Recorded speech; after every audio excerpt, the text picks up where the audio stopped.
बोला तो बाप में चला नहीं। बाप का बोला नहीं। चिल्लाओ नहीं। बाप का बोला नहीं।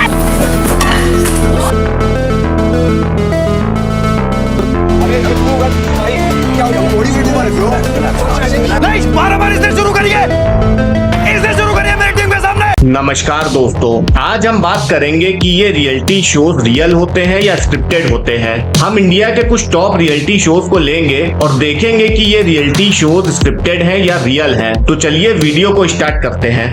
रियलिटी शोज जो हर कोई देखना पसंद करता है क्योंकि इसमें मसाला होता है, लड़ाई होता है और ड्रामा होता है, तो लोग इन रियलिटी शोज को देखना बहुत पसंद करते हैं और लोगों को लगता है कि इसमें जो भी झगड़े ड्रामे दिखाए जा रहे हैं वो रियल है, क्योंकि हर रियलिटी शो चाहता है कि उसका शो टीआरपी में नंबर 1 रहे। जब तक उस रियलिटी शो में कुछ मिर्च मसाला नहीं होगा तब तक उस शो को कोई पसंद नहीं करेगा। और आपने देखा है कि आप चाहे कोई भी शो पसंद करते हो तो उस शो का अगले एपिसोड का एड दिखाया जाता है और उस एड में किसी न किसी का झगड़ा दिखाएंगे, चाहे वो जजेस का हो या फिर कंटेस्टेंट्स का हो, और बार बार वही एड चलेगा। और इस झगड़े को देखने के लिए हर कोई वो शो पूरा देखेगा और वो झगड़ा शो के एकदम लास्ट में होगा, क्योंकि अगर शुरुआत में ही वो झगड़ा दिखा देंगे तो हर कोई उस शो को छोड़ के चला जाएगा। तो इसीलिए उस झगड़े को एकदम एंड में रखा जाता है ताकि लोग उस शो को पूरा देखें, जिससे उस शो को टीआरपी मिलती है। तो आज हम कुछ शोज को देखेंगे जो इंडिया में बहुत देखे जाते हैं। सबसे पहला है इंडियन आइडल, जो बहुत लोग देखना पसंद करते हैं। इंडिया में ये शो बहुत देखा जाता है। इसके टोटल 16 सीजन आ चुके हैं। पहला सीजन इसका 2004 में आया था और इस रियलिटी शो में भी खूब ड्रामा दिखाया जाता है। अभिजीत सावंत जो सीजन 1 के विजेता थे, उन्होंने बॉलीवुड लाइव को इंटरव्यू देते हुए कहा, मेकर्स कुछ एक्स्ट्रा एलिमेंट्स ऐड करते हैं शो को दिलचस्प बनाने के लिए। इसका असर कंटेस्टेंट्स के परफॉर्मेंस पे पड़ता है। फिर उन्होंने कहा कि एक्स्ट्रा एलिमेंट्स हमारे समय में ज्यादा नहीं होते थे, लेकिन अब एक्स्ट्रा एलिमेंट्स को ज्यादा तवज्जो दी जाती है। फिर उन्होंने बोला कि शो में जो लव एंगल्स दिखाए जाते हैं वो फेक होते हैं। ये अभिजीत सावंत ने बॉलीवुड लाइव को इंटरव्यू देते हुए बोला था। अमित कुमार जो लेजेंडरी सिंगर किशोर कुमार के बेटे हैं, वो इंडियन आइडल सीजन 13 में गए थे और उन्होंने बाद में ई टाइम से बात करते हुए कहा कि मैंने वही किया जो मुझे बताया गया था। मुझे बताया गया था कि सबकी तारीफ करनी है। मुझे बताया गया था कि जो जैसा भी गाए उनको अपलिफ्ट करना है, क्योंकि ये किशोर दा को श्रद्धांजलि है। मुझे लगा कि ये मेरे पिता को श्रद्धांजलि होगी, लेकिन एक बार वहां पहुंचने के बाद मैंने वही किया जो मुझे करने के लिए कहा गया था। मैंने उनसे कहा था कि वो मुझे स्क्रिप्ट के कुछ हिस्से पहले ही दे दें, लेकिन ऐसा कुछ नहीं हुआ। तो ये अमित कुमार ने ई टाइम्स को इंटरव्यू देते हुए कहा था। लोगों ने भी इंडियन आइडल 13 को फेक बताया था जब टॉप 15 में से कंटेस्टेंट रितो राभा का एलिमिनेशन हो गया था। दूसरा है बिग बॉस। सब दिखावा है, सब दिखावा है, सब दिखावा है, सब दिखावा है। ये एक्चुअली ये वाला सीजन बहुत खराब है। बिग बॉस जो इंडिया में बहुत देखा जाता है, इसके अब तक टोटल 17 सीजन आ चुके हैं। बिग बॉस सीजन 1 के विजेता राहुल रॉय थे।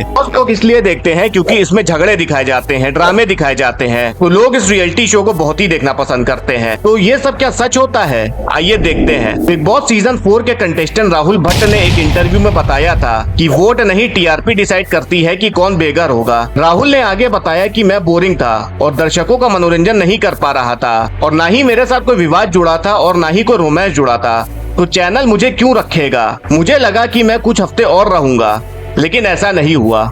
लेकिन जब सीमा परिहार जैसी किसी को 3 बार नामांकित होने के बाद बचाया गया और सारा खान को बाहर निकालने के बाद फिर से प्रवेश दिया गया, तो मुझे एहसास हुआ कि ये सब स्क्रिप्टेड है और टीआरपी बढ़ाने का तरीका है। एविक्शंस पब्लिक वोटिंग के थ्रू नहीं डिसाइड होती है, ये बोला राहुल भट्ट ने। बिग बॉस 8 की एक्स कंटेस्टेंट डायना सोर्स ने भी ट्वीट करके शो को फर्जी बताया था। उन्होंने इस शो में नजर आने वाले सभी कंटेस्टेंट्स को बेकार बताया था। अपने ट्वीट में उन्होंने लिखा था, ये सीजन खराब कंटेस्टेंट की वजह से कम टीआरपी वाला नहीं है, बल्कि मेकर्स के बेकार कॉन्सेप्ट गलत तरीके से निकाले गए लोगों और पक्षपात की वजह से फेल हुआ है और अब इसमें गलत काम और घटिया काम भी जुड़ गए हैं। अब कुछ भी असली नहीं है। दर्शकों को अब सब समझ आ गया है, इसलिए इसका बहिष्कार कर रहे हैं। अब बिग बॉस कितना रियल है कितना फेक है वो तो इन कंटेस्टेंट्स की बातों से ही पता चलता है। तीसरा है रोडीज। रोडीज जो कि एक फेमस रियलिटी शो है और ये शो जजेस के रूड बिहेवियर के लिए जाना जाता है। कंटेस्टेंट्स को गाली देना, उनके साथ दुर्व्यवहार करना, उनकी बेइज्जती करना,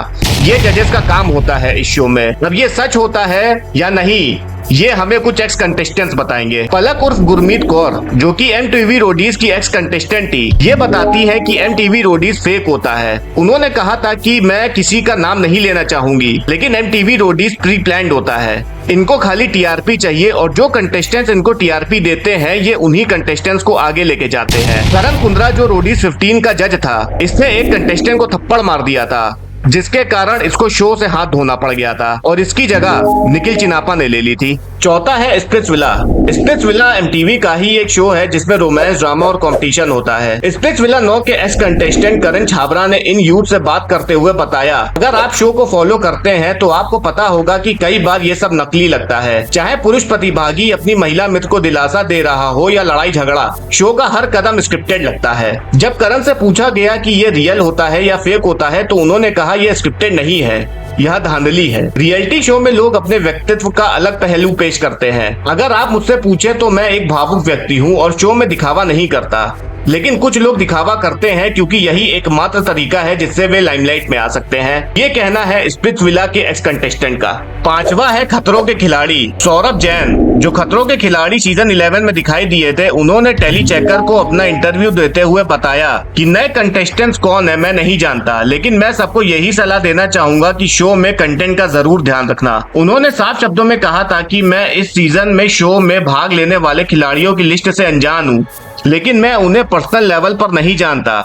खैर, इसमें भाग लेने वाले सभी कंटेस्टेंट्स के लिए इस सीजन में केवल इतना कहना चाहता हूं कि मुझे पता है कि वे सभी अच्छा खेलेंगे, लेकिन मेरी सलाह है कि कृपया शो के कंटेंट का भी ध्यान रखें कि TRP कैसे मिल सकती है, क्योंकि खतरों के खिलाड़ी कंटेंट पर चलता है। अब एक और इस कंटेस्टेंट की जुबानी सुनते हैं, जिनका नाम है न्यारा बनर्जी, जो खतरों के खिलाड़ी सीजन 13 में दिखाई दी थी। इनसे जब पूछा गया कि खतरों के खिलाड़ी स्क्रिप्टेड होता है तो इन्होंने कहा कि शो बिल्कुल भी स्क्रिप्टेड नहीं है। जो भी स्टंट्स इसमें होते हैं वो सब रियल होते हैं। न्यारा ने आगे कहा कि लोग उनसे पूछते हैं कि जो भी वहाँ सांप और बिच्छू इस्तेमाल किए जाते हैं वो असली होते हैं। इस पे वो कहती है कि इसीलिए उसको खतरों के खिलाड़ी कहा जाता है। वहाँ पे आप नकली सांपों से खेलने नहीं गए हैं, वहाँ इसे जीवन में एक बार मिलने वाला अनुभव मानती है। तो आपने दोनों एक्स कंटेस्टेंट की जुबानी सुनी और दोनों ही ने अपने अपने विचार व्यक्त किए हैं। तो ये टॉप 5 रियलिटी शो के बारे में मैंने बताया जो एक्स कंटेस्टेंट्स ने अपने इंटरव्यूज में बताया है। उसी के आधार पर मैंने आपको बताने की कोशिश की है कि रियलिटी शो रियल होते हैं या स्क्रिप्टेड होते हैं। अब आप बताइएगा कमेंट बॉक्स में कि आपको क्या लगता है, ये रियलिटी शो फेक होते हैं या रियल होते हैं। तो दोस्तों, यही पूरी वीडियो थी। अगर आपको वीडियो पसंद आई हो तो वीडियो को लाइक करिए और चैनल को भी सब्सक्राइब करिए। धन्यवाद।